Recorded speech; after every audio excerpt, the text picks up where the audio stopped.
My son sent me a text. Don't come for Thanksgiving. We need a break from you. My daughter didn't say a word. I stared at the screen for a long time, convinced it was some kind of mistake, that he had sent it to me by accident, that I had misunderstood everything. But there was no mistake. And then I did something I had never done in my life. I opened my banking app and canceled absolutely every single money transfer I had been sending them for years. Every last one of them. The next morning, they were both standing at my front door. But I'm getting ahead of myself. Let me tell you how a woman who had been a devoted mother her whole life finally learned to choose herself. My name is Linda Carter, and for 64 years I believed that love meant sacrifice. Not just small concessions, everything. I believed that if my children needed something, it was my duty to give it to them. Without hesitation. Without limits. Without questions. And for 36 years, that is exactly how I lived. Now I sit alone in my quiet house just outside Columbus, Ohio. This house used to feel full of laughter, voices, meaning. Now there is only an echo. Every room reminds me of the life I built, and of the people for whom I thought I was building it. The kitchen window looks out onto the backyard that my husband planted 25 years ago. Tom loved this yard. He used to say, "Good things take time, Lynn. Don't rush the growth." Funny, isn't it? Because somewhere along the way, I simply stopped letting my children grow. The text that changed everything arrived 3 days ago. It was a quiet Tuesday evening. I had just returned from a book club meeting, something new I forced myself to join after Tom passed away 6 years ago. I was pouring tea when my phone buzzed. It was from my son, Daniel. "Mom, we need to talk about Thanksgiving. Melissa and I think it's best if you don't come this year. We need some space. You're constantly calling, always asking questions, always involved in everything. It's too much. Please just let us have this holiday without you." I slowly sat down. Too much? I'd called him twice that week. Once to ask how my granddaughter's concert went, once to remind him that I had transferred the money for their mortgage. That was too much. I waited for my daughter, Rachel, to say something. She saw the message in our family group chat. I knew it. But she remained silent.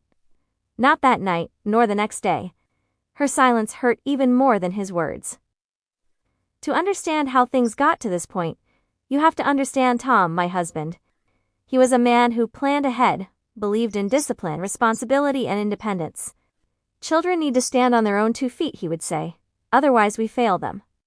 I always agreed with him in theory, but when it came to my children, I simply couldn't bear to watch them struggle. Not even a little. When Tom died suddenly of a heart attack, everything changed. The house became too quiet, too big, too empty. And the worst part wasn't just losing my husband, it was the wild fear that I might lose my children too. So I made sure they would always need me. It started small. Rachel called one afternoon in tears, begging for help with rent. I sent the money within an hour. Later that evening, she called back, her voice filled with relief. "You saved us. I don't know what we would do without you." Those words filled the empty space inside me that Tom's death had left behind. Then Daniel called car repairs, then medical bills, then school tuition for the kids, then unexpected expenses. There was always something, always urgent, always necessary. So I made it easy by setting up automatic transfers, $1,200 every month for Rachel and $900 for Daniel. And then came the extras for birthdays, gadgets, every minor setback. Their problems became my responsibility, and I convinced myself that this was love. Looking back, I realized the warning signs were everywhere. I just refused to see them. Last Thanksgiving should have opened my eyes. I spent 3 days cooking, making everything from scratch using Tom's favorite recipes, bringing out the fine china and fresh flowers. I wanted so badly for us to feel like a family again. But they arrived late, barely said hello, and immediately buried their faces in their phones. Daniel watched football, while Rachel answered work emails right at the table. The only person who talked to me was my youngest grandson, telling me about school and a bug he found in the yard. I clung to his every word because it was the only real connection I had all evening. And as they were leaving, Rachel stopped at the door and tossed out, "Hey Mom, this month's transfer hasn't come through yet."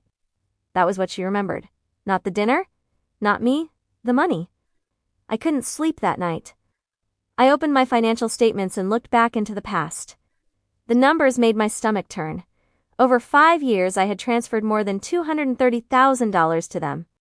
Tom's savings, his life insurance, our future, my security, all gone to them.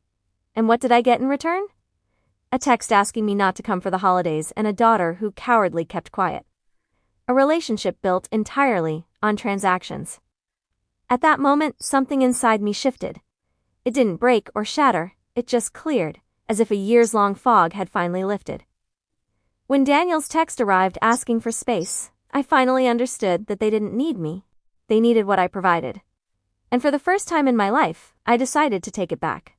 At 2:17 a.m., my hands were shaking as I opened my banking app. I stared at the screen for a long time, watching every automatic payment glow, scheduled, predictable, reliable. Just like I had always been. One by one, I canceled them all. Rachel, Daniel, utility bills, mortgage contributions, and even those just-in-case pending transfers. Everything was gone. When I finished, I sat in the silence, waiting for the familiar wave of guilt or panic, but it never came. Instead, I felt peace. I replied to Daniel's text with a single word. Okay. And for the first time in years, the silence in my house felt peaceful.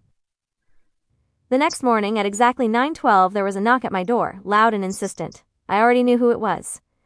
I opened the door and there stood Rachel and Daniel. No smiles, no greetings, just pure attention.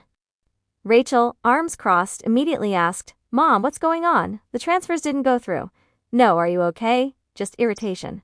I calmly replied that I had canceled them and would no longer be sending them money. They both stared at me as if I were speaking a foreign language, and when Rachel finally found her voice, she immediately started accusing me of creating drama and being petty over yesterday's text. I almost laughed. Creating drama out of nothing, after all these years of giving them everything.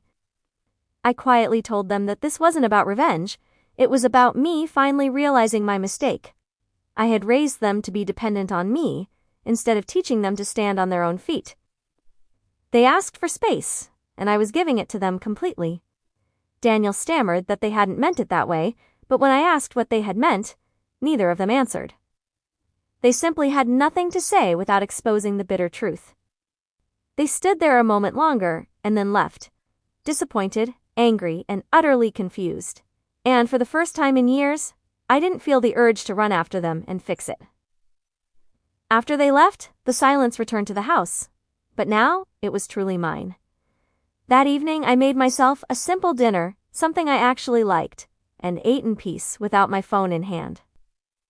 The next day, for the first time in my life, I booked a solo weekend getaway and called my financial advisor, not to send money to my kids, but to secure my own future. Rachel has already sent a long text filled with excuses and apologies. Daniel is still silent. Maybe they'll understand, or maybe they won't. But for the first time in 36 years, that doesn't define me anymore. Being a good mother was never supposed to mean losing yourself in your children. And loving them didn't require me to stop loving myself.